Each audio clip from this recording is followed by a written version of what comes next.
I'm Aaron Sagers, and this is Talking Strange.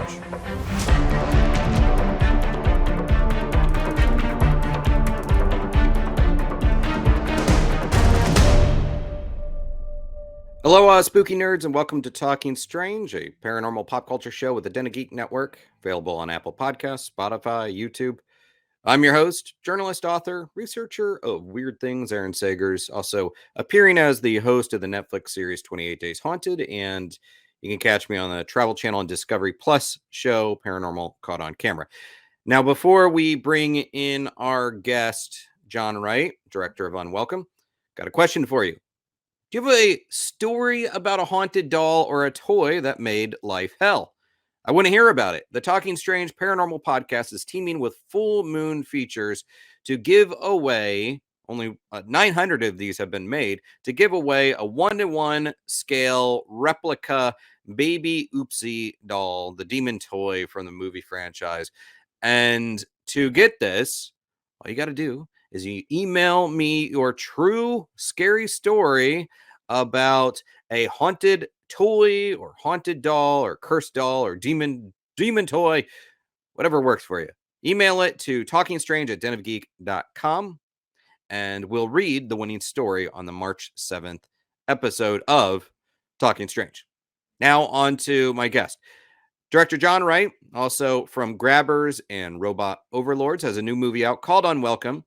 It's based on a story concept by him and an original screenplay by Mark Stay. It stars Hannah John-Kamen, who we know from Ant-Man and The Wasp, and also she's going to be in the upcoming MCU movie, The Thunderbolts. And she plays mother-to-be Maya, and Douglas Booth from the Netflix movie The Dirt and Jupiter Ascending plays her husband Jaime. The couple escapes their urban nightmare to the tranquility of rural Ireland, only to hear stories of mysterious beings who live in the gnarled ancient wood at the foot of their new garden. And as warned by their new neighbors, the Irish lore creatures of the Redcaps abound, and they will come when called to help souls in dire need of rescue. But it's crucial to remember that there's always a dear price to pay for their aid. Actually, about the Redcaps, they really are part of Irish folklore. They're not to be confused with leprechauns. These little people in Irish mythology are, instead of having a pot of gold, they're violent creatures whose caps are red because they're soaked in the blood of victims. And in the movie, they're more akin to playful, mischievous goblins who play pranks on people. If you call out for the Redcaps, they're going to come out and help you, but there is a price to pay for that help. Now, the movie Unwelcome is a creature feature as well as something of a home invasion film.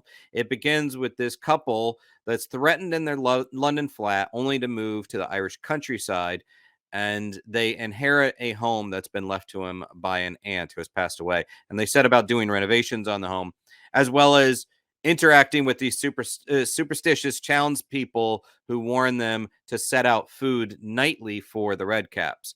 But there's the other threat, which involves a family of local contractors who are up to no good and resent these English interlopers. Unwelcome is available now on digital in the UK, and it's coming to select theaters in the US on March 10th and available on digital March 14th. Okay, let's go ahead and bring in director Jon Wright. All right, Jon Wright, thank you so much, director of Unwelcome, and I appreciate you joining me today. I enjoyed the heck out of this movie, and I was saying to the publicist, Warner Brothers publicist, this is one that I've been kind of tracking for a year now when that initial trailer dropped, so I'm glad to finally have it in my hands. I've read a little bit about the origins of the story, and I'd like to hear more from you. How did you land on this notion of Redcaps as your monster of choice? Well, I guess the thing we wanted to talk about was violence, and we were looking at mythological creatures in Ireland and myths and legends and fairy tales and folk tales, and thinking, what would fit the theme? And the theme is, violence, really. You know, what are you prepared to do when the chips are down? And we just thought Redcaps captured that and encapsulated that quite nicely, because they're goblins who dip their caps in the blood of their victims, and that's why they're Redcaps. And you thought, well, that's sort of interesting, because you don't do that unless you're into violence. You know, you don't proudly sort of soak your cap in blood unless you enjoyed killing the thing that provided the blood, you know. So that sort of felt like a fit. They didn't sound like very nice goblins. And the thing that appealed to me was, obviously Ireland is associated with leprechauns, and it felt to me like almost taking the cliche, the stereotype of leprechauns, and doing something very subversive with it. So I quite like that. Like, on the surface, it's about, you know, cute Nomi type characters, but really they're not like that at all. And you have Irish heritage yourself, right? I Yeah. believe I read that your grandfather did believe in, was it fairies or? Yeah. So my grandfather was a farmer, and he lived in the countryside in Ireland, and he claimed that he tried to build a wall on what he called a fairy she, which is sort of a fairy's magical place, you know. And he tried to build a brick wall, and he'd build the wall, and then in the morning when he got up, the wall would be knocked down again. And he did it 3 times, and then he realized, okay, this is where the fairies live. And so that was left to grow wild, that bit of his farm. And, you know, he really believed that. He was quite a kind of mischievous, humorous character. So he would tell me tall stories and things like that. But I actually think he did believe this. Yeah. So I'm a bit of a student of folklore and strangeness out there, and I happen to love it. I've been familiar with the Redcaps for quite a while, and I love that there are the leprechauns, and they're mischievous, but not really outwardly violent. But the Redcaps, their legacy has always been nasty little things, hanging out in castles, carrying pikes. What were some of the things that you wanted to add to the folkloric personality of these Redcaps, your twist on them?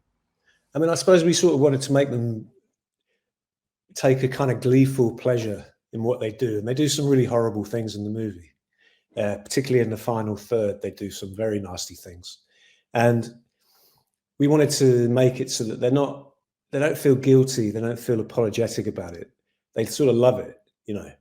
So they represent that side of our natures as people. You know, we are, whether we like it or not, we are record-breaking, award-winning murderers as a species. You know, we've killed everything on the planet, and we've killed each other in astounding numbers. And so that is in us, you know. And obviously, for a lot of people, like myself, you know, we live in a civilized world, and that side of our natures is, you know, maybe we're in denial of it. Maybe we don't like it. And that's really what the film was about. So the Redcaps in the movie, they love it. And I think there's something really enjoyable about that. I enjoy it anyway.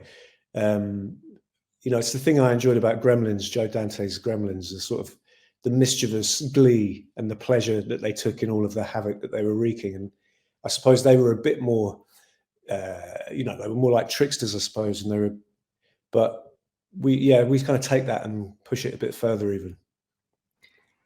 This, and I will get to the kind of the tone of the film and sort of the subtext with a lot of it, but staying with the Redcap creatures themselves for a moment, when you were telling people seem like everybody, you know, knows what a leprechaun is around the world, but did you have to, was this kind of lost to time with a lot of the people that you were kind of explaining the concept to, or did people know what a Redcap was in Ireland when you were? No. I mean, a few people did, you know, and they've kind of, you know, they've crept in and out of things. So, for example, they get a mention in Harry Potter somewhere. You know, they're around. You know, people that are students of this kind of thing, like yourself, do know about them. But no, not really. They're not a very commonly known myth. You know, and that was part of the fun. Was I felt like it gave us quite a lot of freedom to reinvent them and do them the way that we wanted to do them. So we made them into these kind of magical creatures who have a foot in the real world and a foot in the magical world. And so if you went into our particular wood in search of these redcaps, you wouldn't be able to find them. They just wouldn't be there. Whereas if you went into that wood and you needed them in your life and you emotionally needed those redcaps, you're going to find them. So it's that sort of, we had the freedom to do that kind of thing. Whereas, whether that's authentic or not to the actual existing legends that are out there, I don't think it is really. Well, where was now you filmed during was it beginning of 2021? I know it was still in peak pandemic time. Peak pandemic, yeah. We took a big risk, really. I mean, a lot of the people on our show were very glad to be at work. I mean, I particularly was extremely glad to be out of the house, but we did run the risk of having a shutdown, yeah. And where did you actually shoot? Where was production? So the interiors are all shot in England in a place, I guess, quite near Watford, where the Harry Potter movies are shot. We converted an airfield into a sort of pandemic-proof bunker. So everything inside is in England, everything outside is in Ireland, more or less. Okay. So we went across to Ireland after the pandemic was over, and we shot a whole bunch of exterior stuff as well. The creepy woods where the Redcaps exist. Now, was that soundstage or are those actual wooded areas? It's a bit of both, actually. What did you think when you watched it? It felt real. I mean, yeah. I looked into some of the production and I didn't see where it was shot. I didn't see that in the notes. Yeah. And it did feel like a tangible wood, and that added to the personality, this mysterious personality of the entire film, and this little village, this little hamlet with these creepy woods surrounding it. Yeah, exactly. Well, we went across in Ireland. We shot in a place called Cong, which is CNOG, which is where they shot The Quiet Man, the John Wayne movie, and it's a very beautiful, picturesque, almost cliched Irish village. It's an amazing village, a great place to have a pint of Guinness. But through that town, they have these huge, big logging trucks that drive through, a bit like the big trucks in Pet Sematary, And I like the fact that you could see that there was woods everywhere all around the town, and you could see the evidence of people taking the woods away, and driving these huge, big logging trucks through the village. And I thought that kind of grounded it and rooted it a little bit. Yeah, absolutely. The woods are a huge part of the film, and I like to think of the film as an adult fairy tale, in the old-fashioned sense of the word fairy tale, like a Grimm's fairy tale, which to me have an edge of horror to them. If you read the original versions before they were censored by the Victorians, and this is a fairy tale for grown-ups. It's not really appropriate for children, but I think it's got some of the same flavor. There's a little bit of Hansel and Gretel there when they go into the woods and they find the little house there. Yeah, and Hansel and Gretel didn't make it out of the house. They didn't defeat the witch. It was the other way around. It's not very nice what happened to Hansel and Gretel.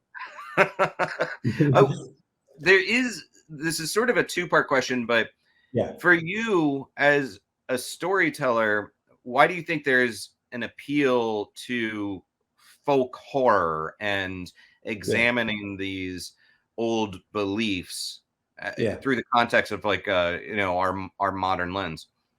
I think I'm speaking personally because obviously everyone has their own reasons for making folk horrors, but I feel like a lot of us spend our days with our nose in a screen, and we've built this quite sophisticated zoo for ourselves. We are animals, I believe, but we're apart from nature, and we've actually set ourselves away from nature on purpose. It's almost like we were so traumatized by millennia of being chased by saber-toothed tigers and angry gorillas and I don't know what, that we've decided we're better off in the safety of our little zoo that we've made. And I think, but inside a lot of us, I'd say certainly inside myself, there's a bit of a yearning to be back in nature and to be part of nature again, and we sort of miss the woods and find our screens. The life with our screens is a little bit sterile, maybe, this is ironic for somebody who's a filmmaker who I literally spent my whole life looking at a screen. But it's a sort of yearning to rejoin nature, I think, and that's very much what this film's about. It's about going back to the woods, and finding out what your primal self is actually like. There's something about Irish fairy tales and folklore in particular that has a haunting quality to it, and I wanted to get your perspective on it. And it's funny that we're having this conversation because I had recently spoken to Lee Cronin, who is the director of the new Evil Dead movie. Oh, cool. And it's not a heavy influence, but you definitely see these little Celtic nods and Irish nursery rhymes, and it's great because it creeps the hell out of you. So from your perspective, what is it about Irish stories in particular that lend itself to horror?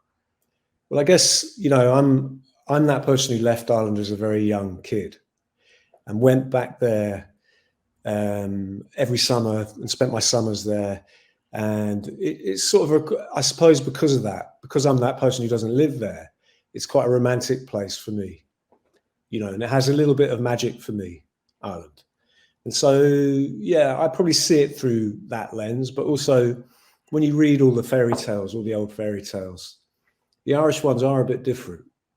So I suppose a lot of them are different in different ways. Indian ones are quite different, etc. But the Irish ones have this sort of slightly whimsical quality, and they also do these magical leaps in the stories where completely bizarre, surreal things happen. And it's just thrown in there as if, this happened next.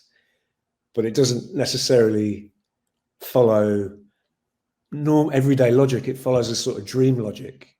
And that fits to me with the Irish character, which I think they are.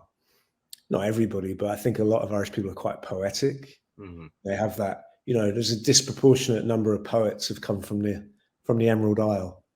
And writers generally, actually. But it's just in the way ordinary people tell stories, sometimes it can be very poetic. So I think that flavor is in the movie a little bit. I don't know if you'd agree with that, but I think it is. Well, it's fascinating to me because you've spoken of this sort of the natural world that we've built up our own zoos to contain us. In the natural world.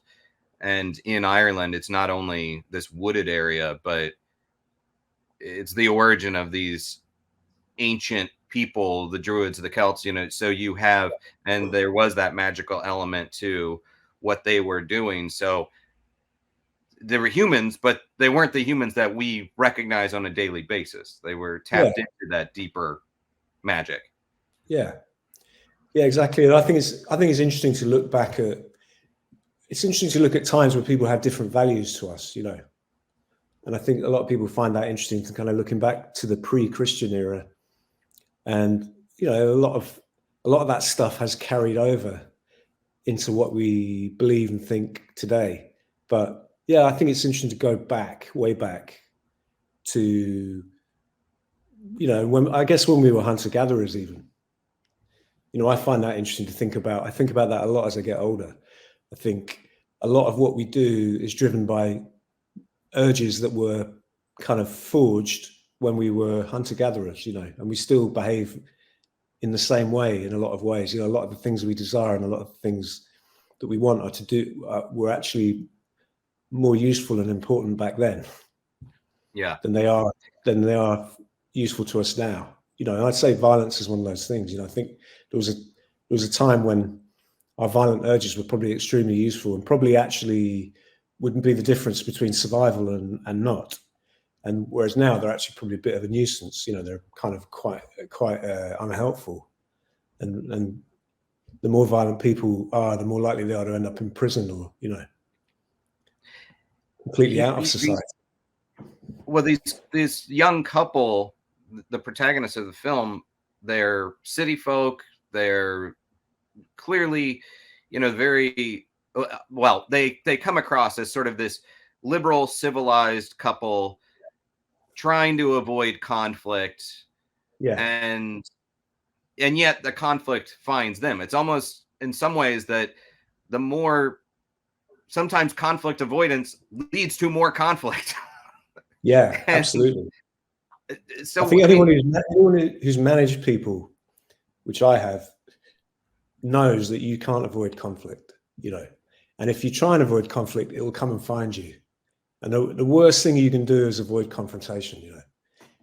And that would have been my instinct when I was younger, you know. When I was starting out directing, I hated confrontation, and I would, you know, I'm naturally kind of quite an easygoing person, and I would sort of shy away from it. But then all you're doing is making it worse. But you're just kicking the ball down further down the line. It's going to come back twice as strong, you know. So you kind of get to accept confrontation. But I guess what we thought was interesting was this couple who are at the beginning of the movie, you know, like literally in the first frame of the film, if you said, "Are you pacifists?" they would say yes. You know, we don't believe in violence. And we sort of wanted to push them and test that question and say, okay, so you're pacifists. Let's make everything happen to you that could possibly happen to get you to question those values and see, you know, what your answer is. And I guess with the two characters, we've got two completely different answers, you know, to the question, what are you prepared to do to defend your family? And it all started life because me and my co-writer, Mark Stay, we were kind of laughing at each other, really. We were talking about how we were cowards and we'd call it passive. We'd say we were pacifists, but really it was a nice way of describing, you know, of covering up the fact that we were cowards and that we couldn't handle ourselves in fights. And when we were around, you know, fights in pubs or whatever, we'd get quite nervous because we knew we couldn't really handle ourselves if the fight came our way. But then we were also saying, you know, we both got children. I've got a 13-year-old son, and we're saying if our children were threatened, we would actually be violent people. Mm-hmm. And we probably, because we were, not able to throw a punch, we would probably grab a weapon, and the violence that we would get into would probably be way more violent than somebody who was more confident in that scenarios. And we try and bring the violence to an abrupt and quick end, you know. And so that was what was interesting to us. That was what started off the journey on the movie, really, was we were thinking, okay, well, how can two pacifists be violent? That doesn't, you know, that's a contradiction in terms. It doesn't make sense. It felt like a dramatic question, you know, like, let's ask that. Let's get these two characters and let's ask this question to them and see what the answer is. And, you know, we have the protagonist, the hero of the movie, Maya, is heavily pregnant. And, you know, she's about to cross the threshold between being somebody on her own and somebody who's a parent. And so she's going to have to, you know, figure out what she really thinks about this. Mm-hmm. Well, meanwhile, Douglas Booth's character, Jaime, there's this violent encounter at the beginning of the movie in London, and then they go out to the countryside, Irish countryside. And he's clearly struggling with his masculinity. I wouldn't call it like a toxic masculinity, because it seems like he's trying to struggle with how to be a protector, but also it's a complicated scenario. And I think there would be a tendency with certain films that we've seen in the past to expect him to become the action hero by the end of the movie. And it's not really spoiling anything to say that he doesn't, that's not what he becomes. No. Talk about that choice, because that clearly was intentional. You went against the grain on that. Yeah, very much so. I mean, it was interesting when we were looking at cowards in movies, they're very hard to find, you know. There's very few examples, you know. You can think of the guy in Miller's Crossing who pleads for his life in a very sort of pitiful way. You can think of, I don't know if you remember the movie Gangster No. 1, where Eddie Marsan pleads for his life. He's really frightened and he, you know, has snot dripping out of his nose. But there weren't many examples of that. And I sort of feel a lot of people in real life, if they were confronted with their own death, right, you're going to be killed, they would a lot of people would fall to pieces. I'm sure that's what happens in reality quite a lot. You know, they would just be overwhelmed by panic and fear, and would probably lose the ability to do anything very much at all. You know, whereas in a movie, we all know what happens because we've seen it 100 times. The hero literally steps to the plate. You know, they step close to the camera, and the camera pushes in on them, and they say a snappy one-liner. You know. Yeah. But I just don't think that's how it really happens in real life. And we thought it would be interesting. Like, okay, let's do this for real. Let's show what it's like to be a coward. You know. And I guess that's what we're doing in the film, is we're exploring two different reactions to when your life's under threat. But I think what I'm really pleased about is we cast Douglas Booth, and Doug was willing. You know, ironically, it takes a very brave man to play a coward, you know. And he was willing to go there and to play it with no ego, you know. And when we came to shoot those scenes, the ones that I think you're thinking of, I was sort of half expecting him to say, "Could we just change it? You know, can we make it a little bit different? What if I threw a punch, and what if I strangle him for a bit, and then he kicks my legs away? You know, all this kind of thing." Which wasn't what was scripted. What was scripted is what we shot. And he absolutely didn't want to do that. He knew what he was in for and why he was there. And it was interesting. You know, there's a lot of men who have said to me, "Yeah, I get that bit." You know, they enjoy that bit. They sort of laugh at it because they're seeing themselves there. You know, Yeah. It's surprising how many people sort of take me aside and say that. Yeah, I thought that was fun. I thought it was part of the fun of the film was to really go there, and you know, it makes me laugh, that scene. But I've watched it with an audience, and they don't seem to find it that funny. Well, it comes across as real, and that's something that there's these couple gears that are taking place in the film where it is very real, traumatic home invasion, violence, and then gleeful monster movie. You use the word glee, and I love that because our creatures are gleeful. They clearly enjoy what they do. Yeah. Talk about that balance and how you were setting out to strike it without taking us out of one story or the other. Yeah. Well, obviously that tone is, you know, tricky, and I think you've encapsulated there. You've got two tones pulling in different directions, and I guess my job was to try and rein them in and not allow one tone to pull the other off. And so I guess, you know, it could almost, there's almost a horror comedy version of this film, which isn't the one we made, and the Goblins, which I guess were trying to lead us in that direction. And I suppose there's another version of the film which is quite grim and depressing and black and morbid, which maybe the characters were pulling a little bit in that direction, but again, didn't really want to go there either. So for me, it's meant to be entertaining and a sort of roller coaster ride, particularly, you know, I think with quite a long ascent. You know, there's quite a long build up before the drop. But when it drops, it's quite, you know, it's thrilling, I think. It's a bit scary and exciting. Yeah. Does that answer the question?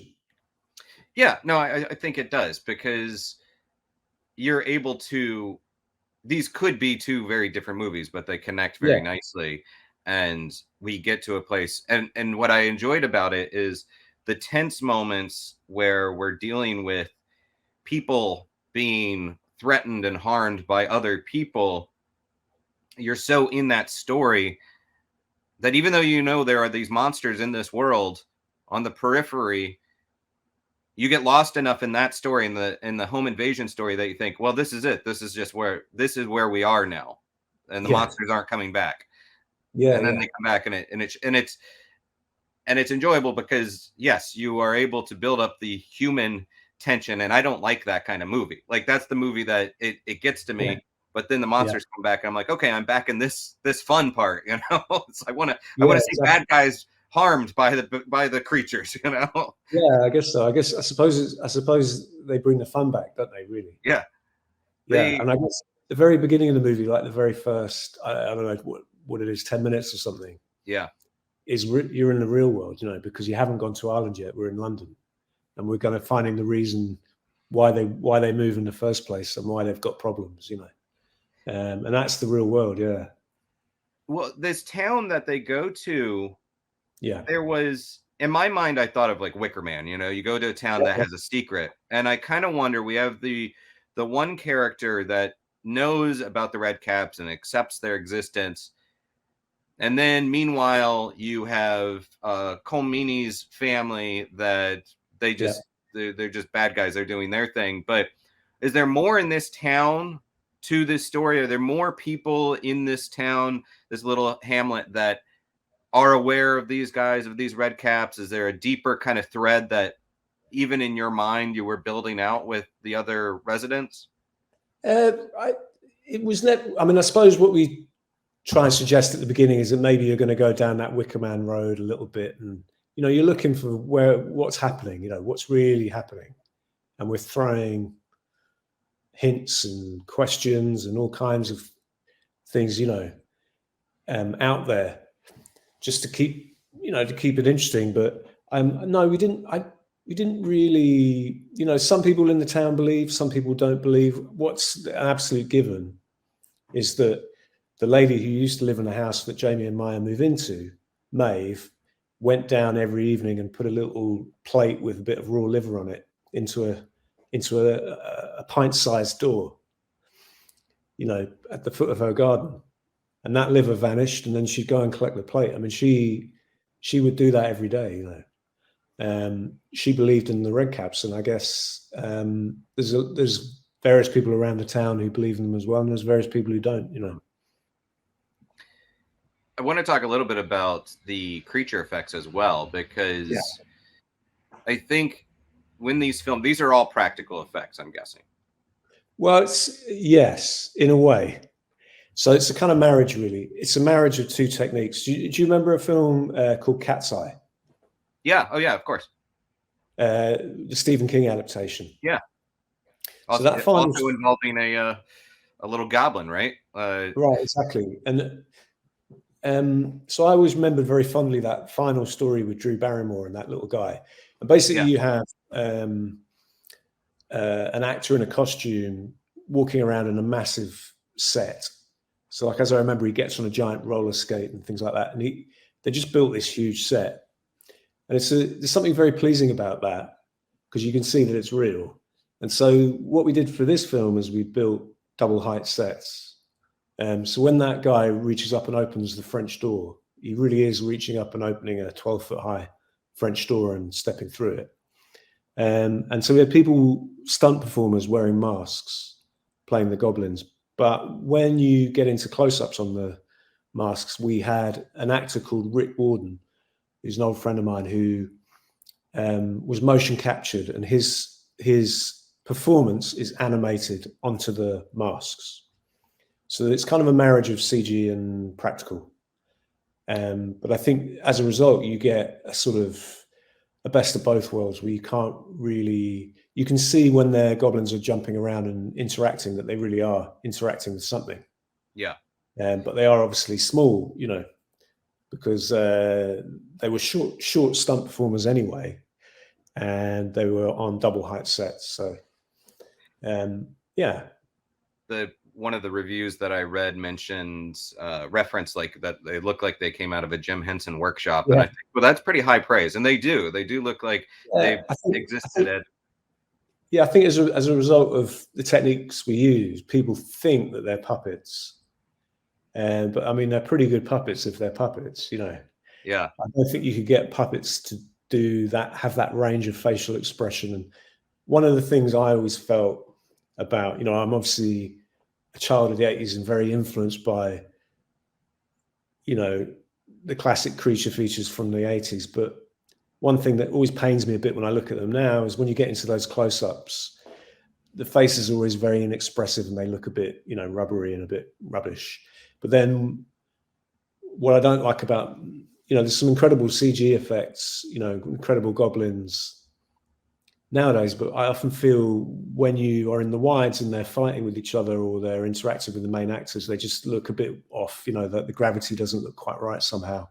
They don't really look like they have correct weight, and they bounce around with this sort of strange, like they look a bit like a video game. And so the approach we used, which was quite tricky, because we had to use motion control cameras and replicate the moves, the camera moves on the big sets on the normal size sets.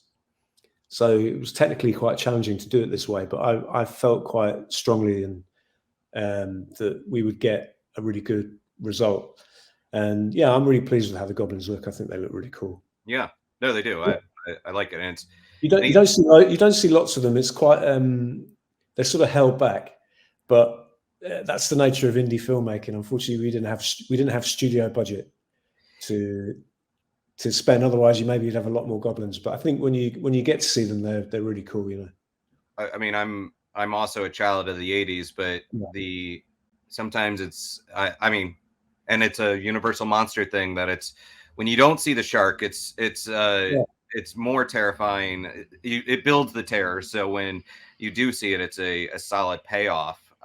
So yeah, exactly. I like that approach. We need to talk about the ending before I let you go, but I do want to talk about this cast because you have Hannah John-Kamen plays Maya, and she's now basically on her way to being an action hero. She's in the Marvel Cinematic Universe. You have American audiences will recognize Colm Meaney, you know, of course, from Star Trek, but also a great character actor that's been seen around a lot. And then these other Irish actors that are well known for TV and film over there. Talk about bringing this cast together and just them fitting so well together. Oh, and then of course Christian Narn from Game of Thrones. Talk about bringing this cast together. Well, we had a wish list, you know, and I think really this is one of the advantages of shooting near the pandemic, is a lot of people were available. So we just went for our wish list and we got them, you know.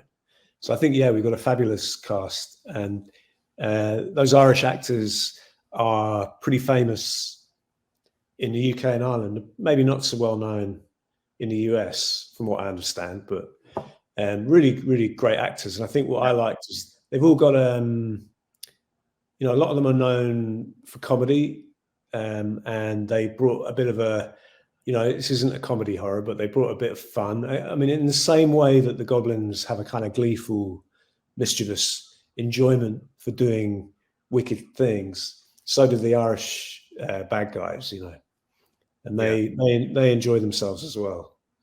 And I think they brought a lot of fun to it, and it's just a, you know, a really good cast. I think Hannah is a brilliant actress, like she's proper top drawer actress. And I think what I really liked about what she did is she kind of approached this, you know, there's probably a world in which she could have approached it as well. It's just a creature feature.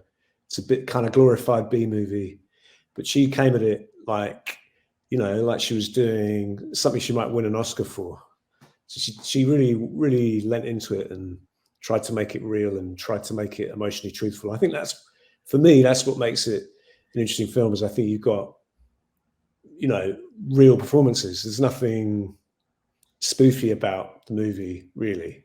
Mm-hmm. It's not pastiche or tongue-in-cheek or knowing. I think that makes it a bit easy for the audience in a way. You know, it's very, very easy in a way when it's like, oh, that's that film and that's that film, and none of this is serious. And it's like, no, we kind of played it straight, even though, you know, the premise is pretty preposterous in a way.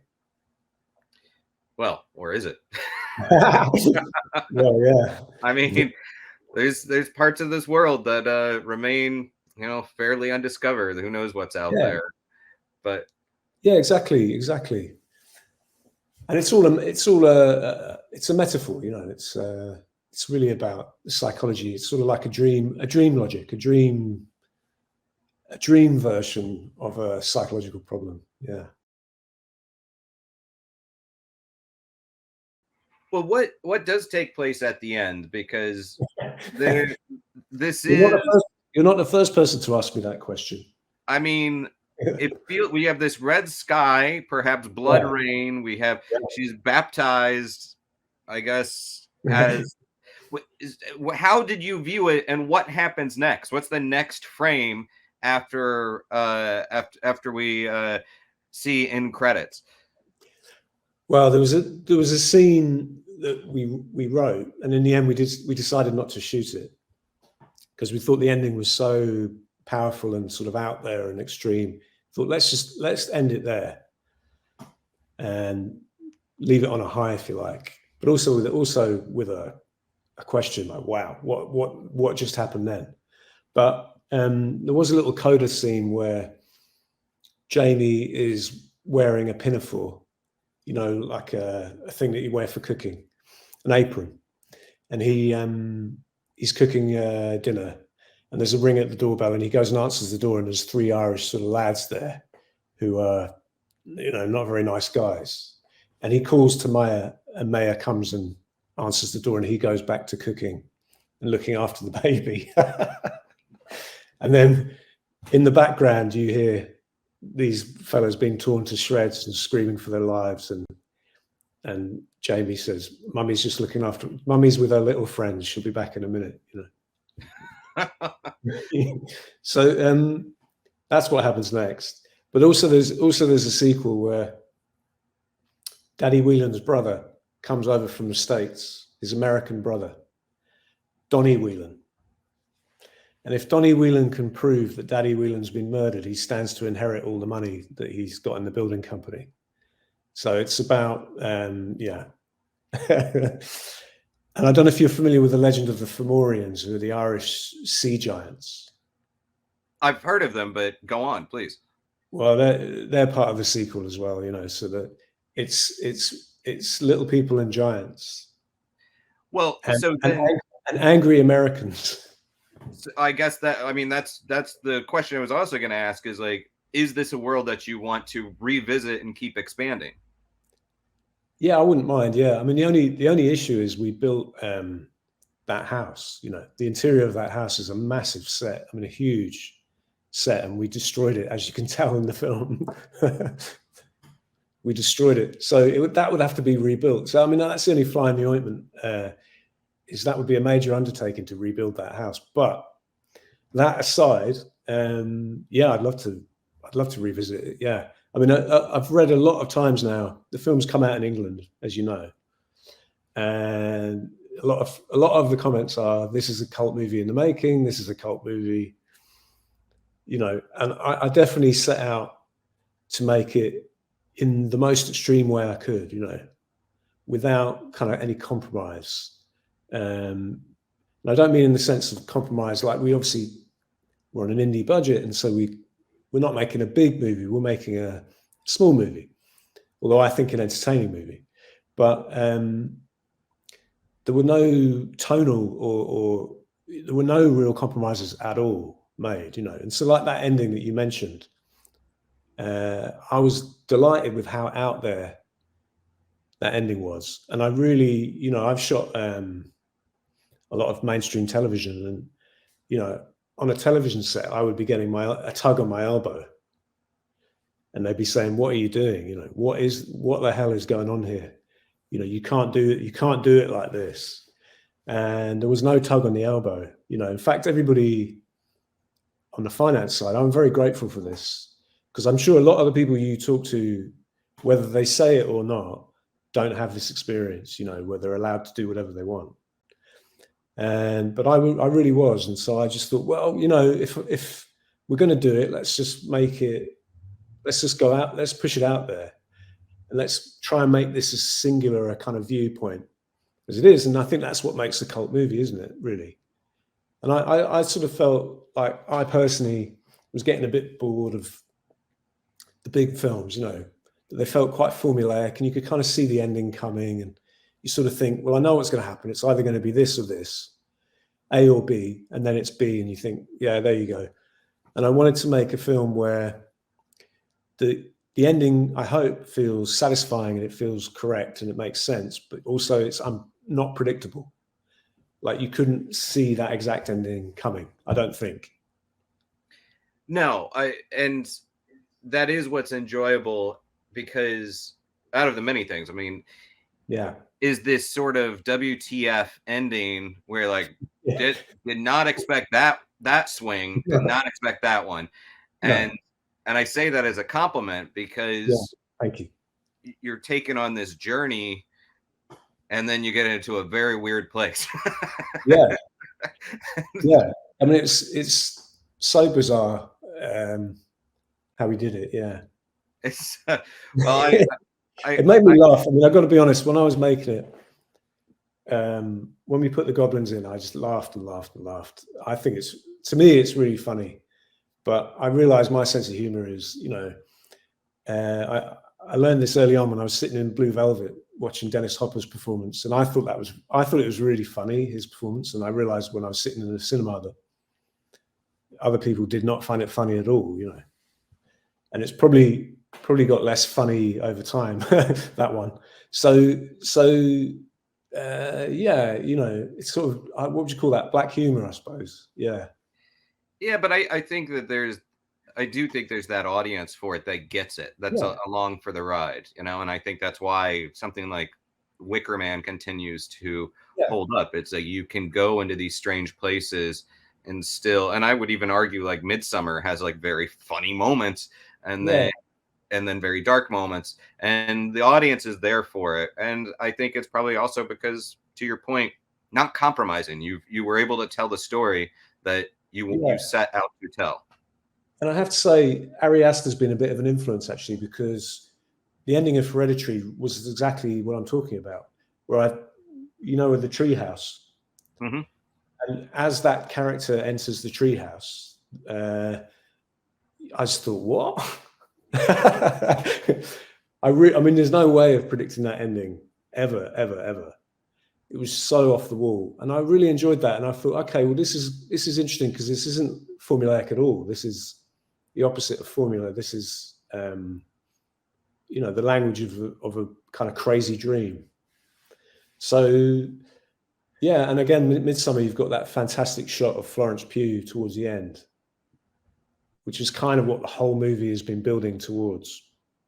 Yeah. So I definitely was inspired by those two films, and I thought, and also a whole bunch of the other kind of the more recent horrors where they're quite thought provoking, and it really made me want to make another horror movie. I thought I really like these new type of horrors where they are horror movies, and they are in the genre, and they do deliver blood and guts and all those things, you know, scares and transgression and all the stuff we've come to expect. But they're also about something. They make you think, you know, and a lot of the things I've read about the movie, I feel like some people really get it and some people don't understand it.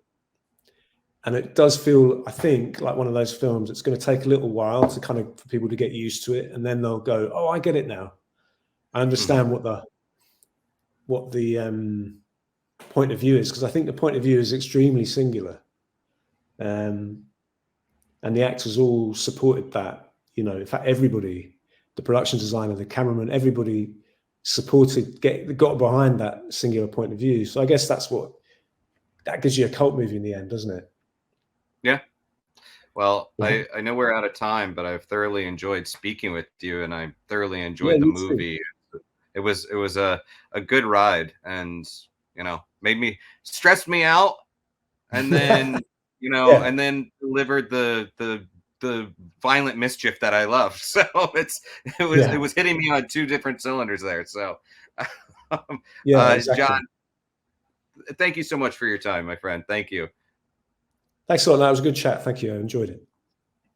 Once again, that was director Jon Wright, whose new movie, Unwelcome, is available now on digital in the UK and is coming to select theaters in the US on March 10th, and then available on digital in the US on March 14th.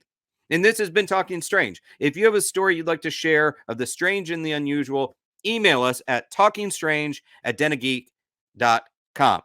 And until next time, I'm Aaron Sagers. And I'll actually always be Aaron Sagers, even after next time. But until next time, be kind, stay spooky, and keep it weird.